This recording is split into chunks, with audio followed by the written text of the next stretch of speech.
Hello students and welcome to Upskill education. Students, NET के examinations 20 नवंबर 2021 से start होने वाले हैं और उसी सीक्वेंस में हम आपके लिए स्पेशल सीरीज़ बना रहे हैं, टेस्ट सीरीज, जिसमें हम सारी यूनिट्स को कवर कर रहे हैं वन बाय वन। और इसमें टीचिंग एप्टीट्यूड की सीरीज़ में ये सेकेंड सीरीज़ है आपकी। इसके पहले वाली सीरीज़ अगर आपने नहीं देखी है तो प्लीज़ जाकर के देख लीजिएगा। आपको मैं ये बता देना चाहता हूँ कि जो भी सीरीज़ हम या जो भी क्वेश्चंस हम बना रहे हैं, ये क्वेश्चंस क्या, ये एक्चुअली टॉपिक्स हैं और उन टॉपिक्स को कवर करने के लिए हमने हर टॉपिक पर एक क्वेश्चन बनाया है, ताकि एक यूनिट में जो भी 10, 20, 30 टॉपिक्स होते हैं तो वाया क्वेश्चंस आपको हम सारे टॉपिक्स क्लियर करवा दें। यही हमारा पर्पज़ है। और अगर इस तरह से आपने सारे क्वेश्चंस देख लिए, सारा एक्सप्लेनेशन, डिटेल एक्सप्लेनेशन सुना, तो मैं ऐसा एक्सपेक्ट कर रहा हूँ कि एग्जामिनेशन में आपके 65 to 75 के बीच में मार्क्स आ जाने चाहिए और पेपर वन में ये एक अच्छा स्कोर माना जाता है। अगर आपको फ्रेश बैचेस के लिए एडमिशन चाहिए तो एडमिशन्स ओपन है। मैं अभी एग्जामिनेशन के जस्ट बाद में दिसंबर से स्टार्ट कर दूंगा नया सेशन, और कॉन्टैक्ट नंबर आपको दिया हुआ है। इन कॉन्टैक्ट नंबर पर आप मुझसे बात कर सकते हैं कि टाइमिंग वगैरह क्या है और फी वगैरह के रिगार्डिंग आप हमसे कॉन्टैक्ट कर सकते हैं। देखिए, पहला क्वेश्चन हम देखते हैं। ये सेकेंड सेट है, याद रखिएगा।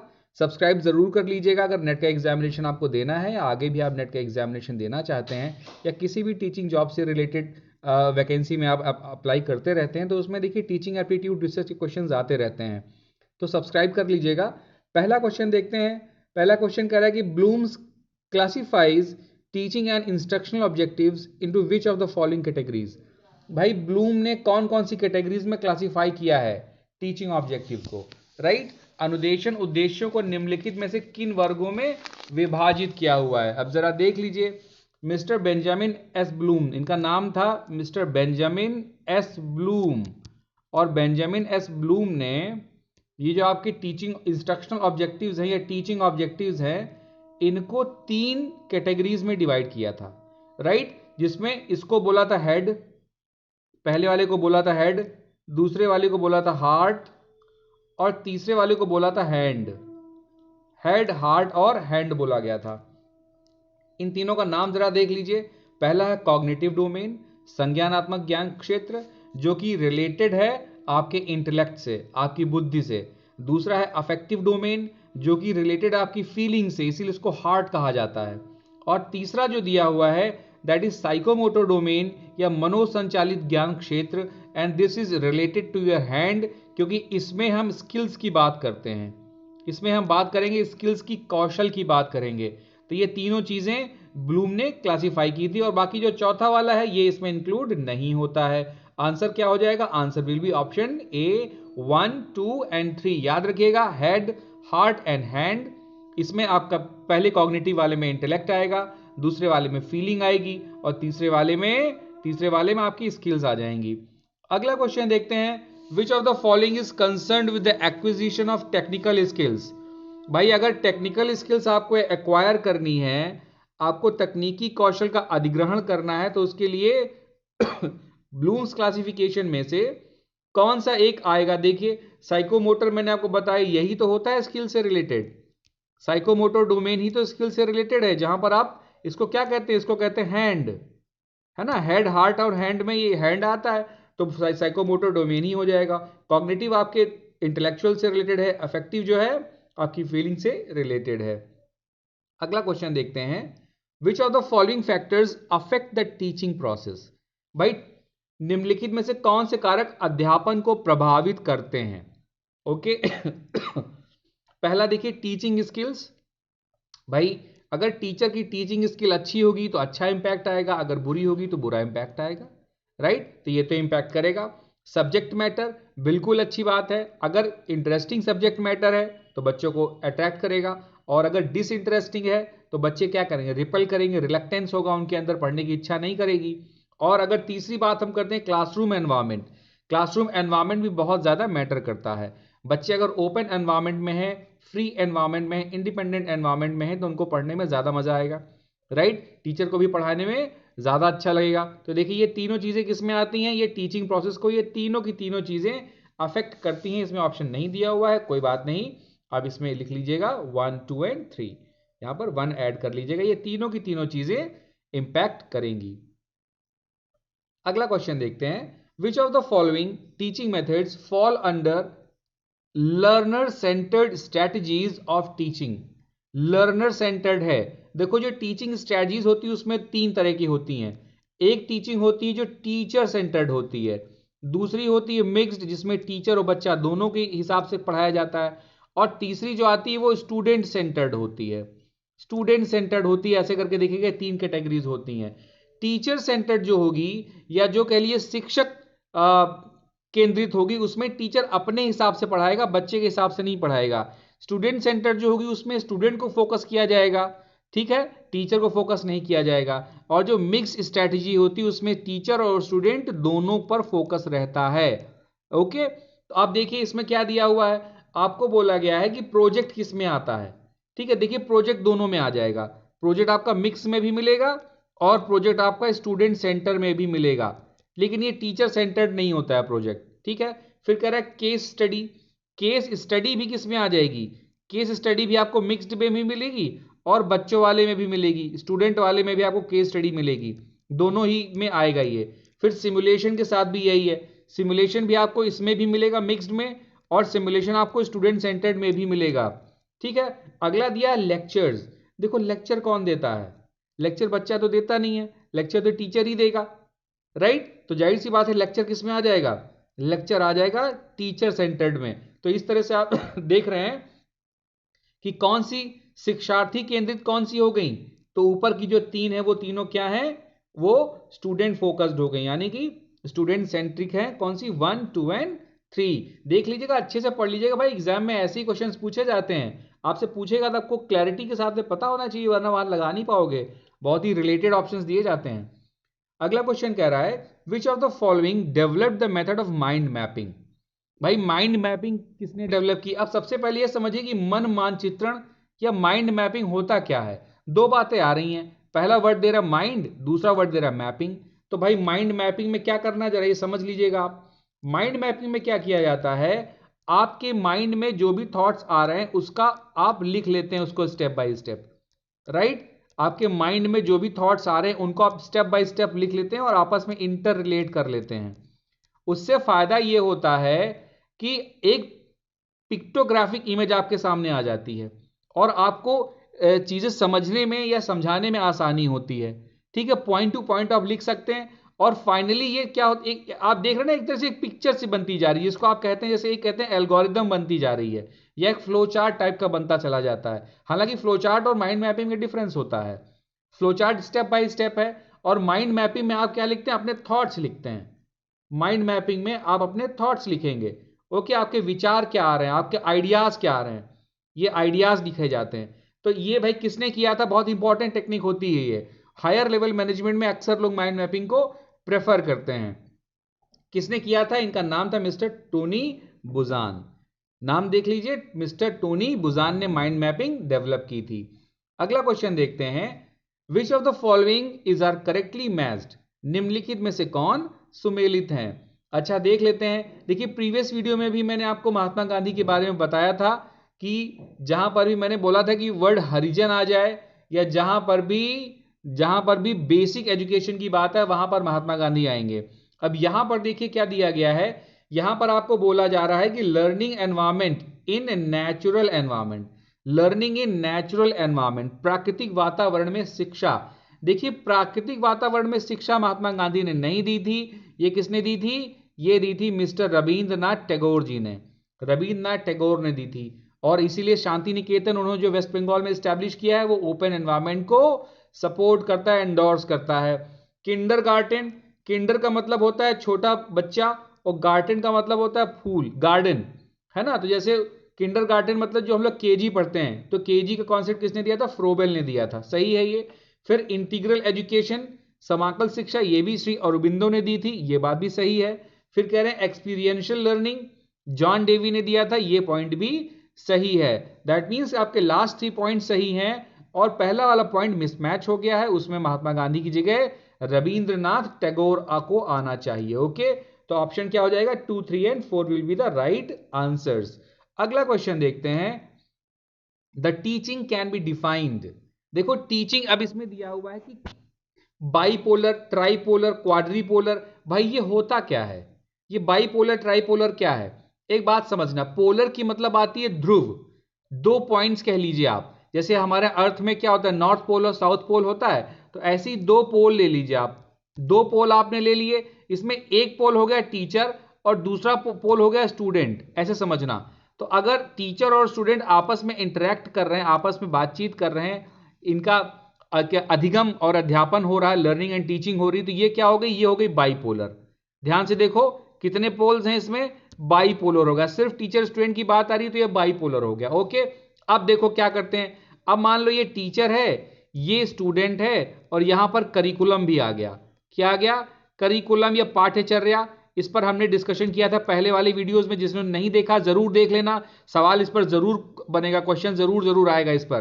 तो अगर ये तीनों चीजों का इंटरेक्शन आपस में होता है भाई, टीचर स्टूडेंट, और इंटरेक्शन का पर्पस क्या है, सब्जेक्ट क्या होगा, वो आपका करिकुलम हो गया। इसको क्या कहते हैं, इसको हम कहते हैं ट्राईपोलर। ये ट्राई हो गया, ये देखो बाई हो गया। अब देखो एक और आता है जिसको मैंने कहा, जिसको मैं क्या कह रहा हूं कि क्वाड्रिलेटरल।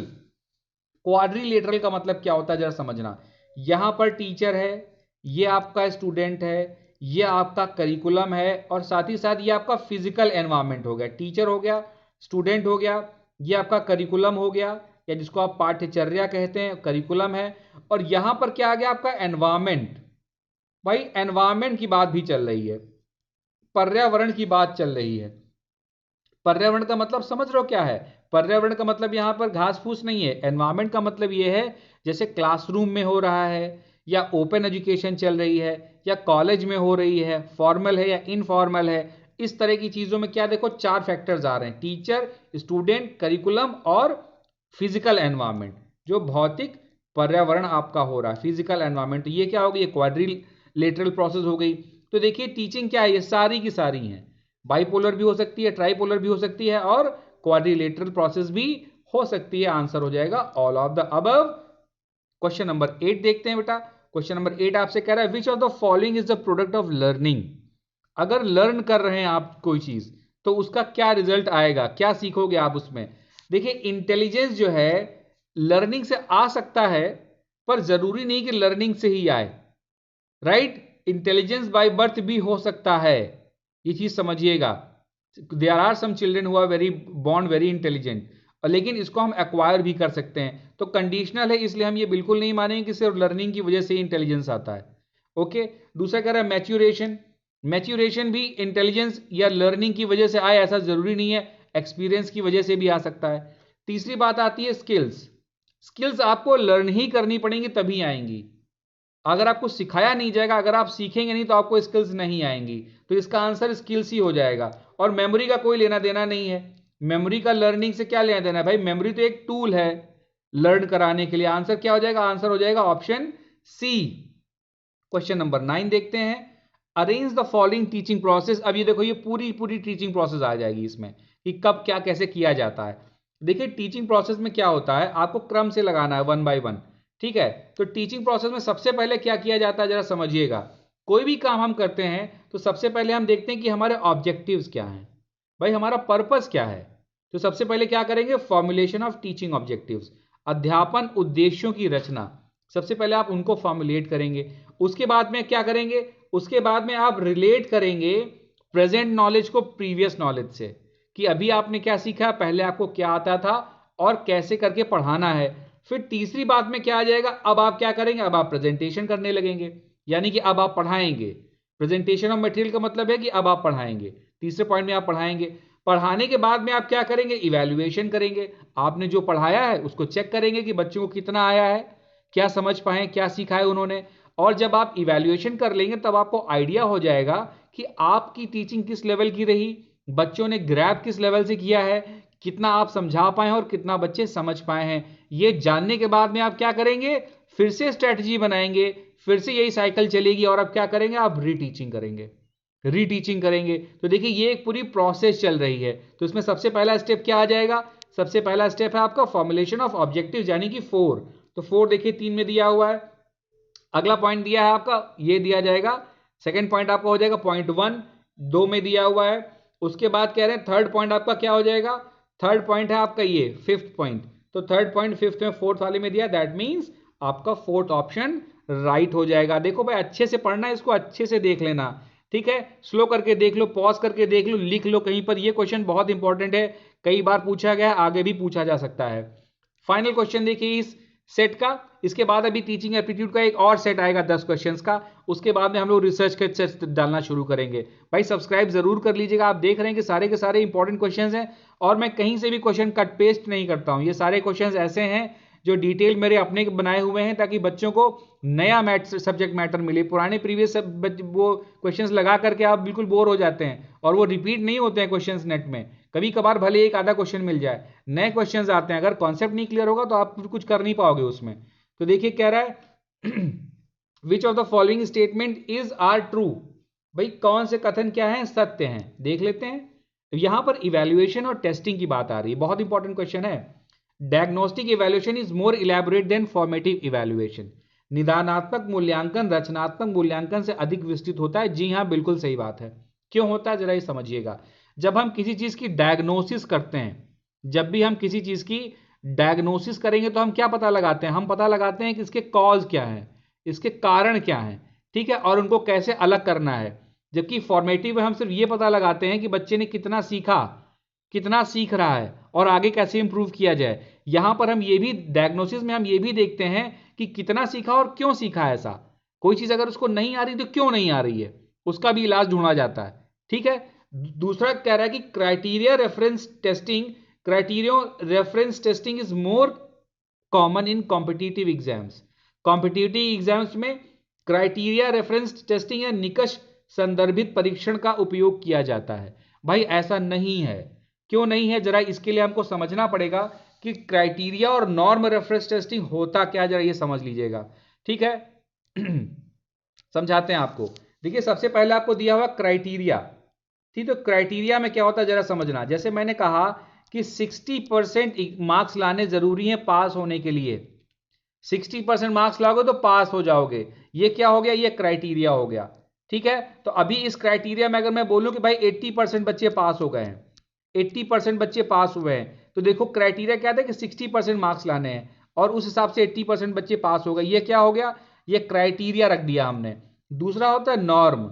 जब हम नॉर्म रखते हैं तो नॉर्म में हम ये तो रखते ही हैं कि 60% मार्क्स पास हो रहे हैं, लेकिन साथ ही साथ हम ये भी बताएंगे कि भाई किस बच्चे का क्या रैंक आई है। जैसे हम कहें कि भाई राहुल की जो रैंक आई है वो सोनू से कम है और अमित से कम है और सोनू से ज्यादा है, इस तरह सीक्वेंस में, यानी कि अमित फर्स्ट रैंकर है, राहुल सेकंड है और सोनू थर्ड रैंकर है। तो यहां पर क्या चल रहा है, देखो नॉर्म में क्या हो रहा है, हम कंपैरिजन कर रहे हैं। क्या कर रहे हैं, हम कंपैरिजन कर रहे हैं, तुलना कर रहे हैं। जहां पर तुलना की जाती है वहां पर नॉर्म रेफरेंस टेस्टिंग होती है। या सीधी बात समझ, जहां पर कैंडिडेट्स का आपस में कंपैरिजन होता है या कैंडिडेट्स के हिसाब से रिजल्ट निकालते हैं, जैसे हम कहते हैं परसेंटाइल मेथड। तो कंपटीशन में सारा परसेंटाइल का ही तो खेल रहता है। देखो नेट में भी आप निकालोगे तो ऊपर के जो टॉप बच्चे होंगे उन्हीं को तो लिया जाएगा ना। इसमें कोई क्राइटेरिया तो दिया नहीं है कि जैसे पहले क्राइटेरिया था कि भाई 40% मार्क्स लेकर के आइए पेपर 1 में, अब ऐसा कोई क्राइटेरिया नहीं है। तो अभी कौन सा एक चल रहा है, अभी चल रहा है नॉर्म रेफरेंस चल रहा है। और क्राइटेरिया जनरली आपके एकेडमिक कॉलेजेस में देखो, हाई स्कूल में, इंटरमीडिएट में, एकेडमिक में देखो, या हायर एजुकेशन में भी जब आप ग्रेजुएशन करते हैं तो वहां पर एकेडमिक स्टडीज में क्राइटेरिया चलता है, लेकिन कंपटीशन में हमेशा नॉर्म रेफरेंस टेस्टिंग होती है। और दोनों बातें मैंने आपको बताई कि डिफरेंस क्या होता है। तो क्या कह रहा है कि criteria reference testing is more common in competitive exams, ये बात बिल्कुल गलत है। कॉम्पिटिटिव एग्जाम में नॉर्म रेफरेंस टेस्टिंग आती है। फिर आपसे कह रहा है norm reference testing compares the results of candidates, बिल्कुल सही बात है, जैसे कि हमने आपको अभी बताया, ठीक है, कि नॉर्म रेफरेंस टेस्टिंग में कैंडिडेट्स के रिजल्ट को कंपेयर किया जाता है। ये टॉपिक भी, ये पॉइंट भी सही है और पहला पॉइंट भी सही है। Answer will be option B, right answer. Students channel को सब्सक्राइब जरूर कर लीजिएगा। आप देख रहे हैं कि सारे के सारे क्वेश्चंस बहुत इंपॉर्टेंट हैं और मैं बस आंसर टिक नहीं कराता हूं, मैं आपको एक्सप्लेन भी करता हूं, right. Thank you for watching the video and have a nice day.